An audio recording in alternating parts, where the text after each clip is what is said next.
professor of history at Springfield College in Charleston and Virginia College in Charleston. In every country in the world, they have different conflicts between groups of people, whether in regard to race, tribal affiliation, social class, country of origin, various factors. In the United States, one of these factors happens to be that of race. But the question must be asked, how did this happen? Because it's only in finding out how these things happen that you can find a solution to these things. Well, according to James Oliver Horton and Lois Horton's book, Slavery in the Making of America, an excellent book, by the way, in Jamestown, Virginia, 1619, there was the first boatload of African slaves brought to America. Now, in Jamestown, it must be noted that around this time you also had what was known as the indentured servants.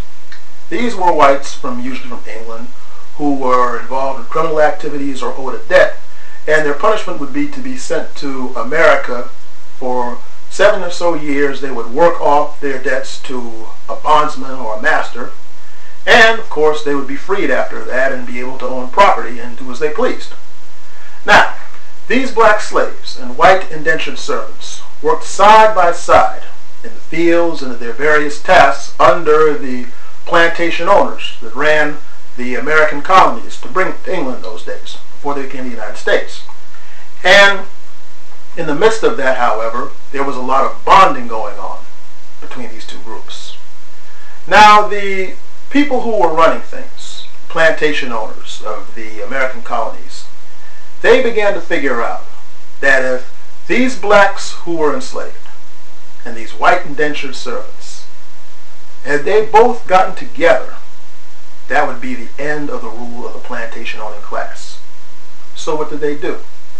Well, and there was one instance in the 1640s, I believe, according to the Horton's book, where two white indentured servants and one black bondsman by the name of John Punch, they ran away from their owner, who was a tobacco merchant in Virginia.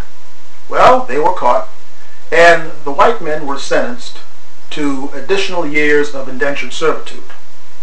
Black man John Punch was sentenced to be a slave for life. Now, they didn't do anything differently, these three people. So why were they sentenced differently? You see, it was to send a message. They figured out that if you had the white indentured servants believing that they were better than the blacks who were in slavery at the time, that would forever prevent the two of them from coming together. Because if they came together, that would be the end of the plantation owner's rule.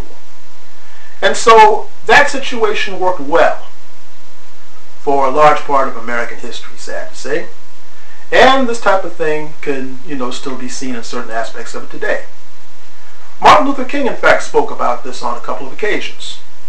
In his sermon called The Drum Major Instinct, that was recorded at Ebenezer Baptist Church in Atlanta, Georgia, February the 4th, in 1968. That's best known as the speech where he talked about being a drum major for justice. But in the middle of that speech, he mentioned that at one point he was in Birmingham in jail for his civil rights activities. So, the white guards began talking to him about his imprisonment and why segregation was such a good thing and so forth.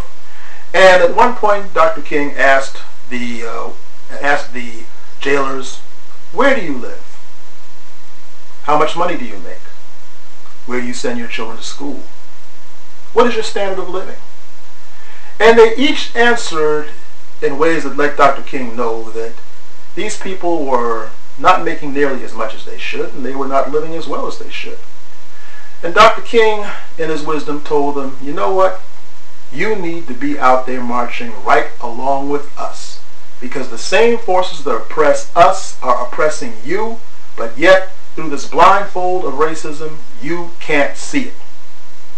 And this often exists today in the case of many poor whites who tend to vote against their best interests for things that could help them out of poverty, but, through race and other particular matters and political chicanery, a lot of them vote against their best interests.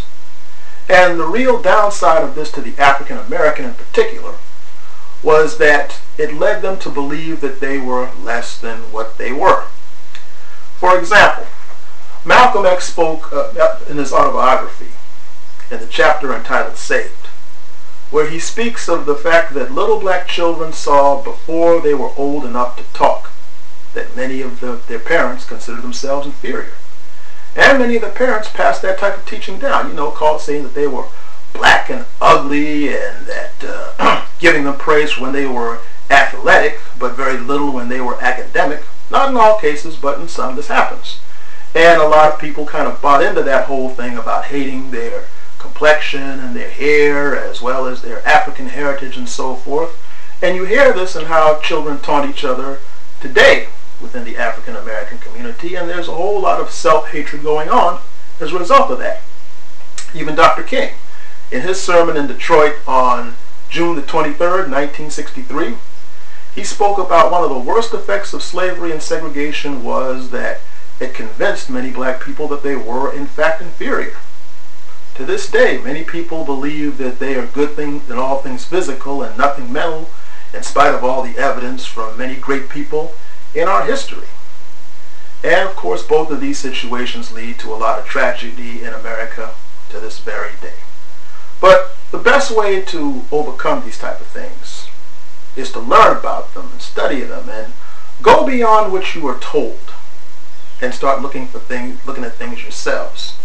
Azalea Johnson, an African American columnist back for the New Crusader newspaper in 1961, said it best: "Children who do not read grow up illiterate with minds shackled to the babblings of others." So I'm saying all this to tell you, don't let your mind be shackled to the babblings of others. Learn that there is much more than the life in which you are told. Study the beginnings of things, and once you study, act accordingly to the betterment of society. This is Damon Fordham.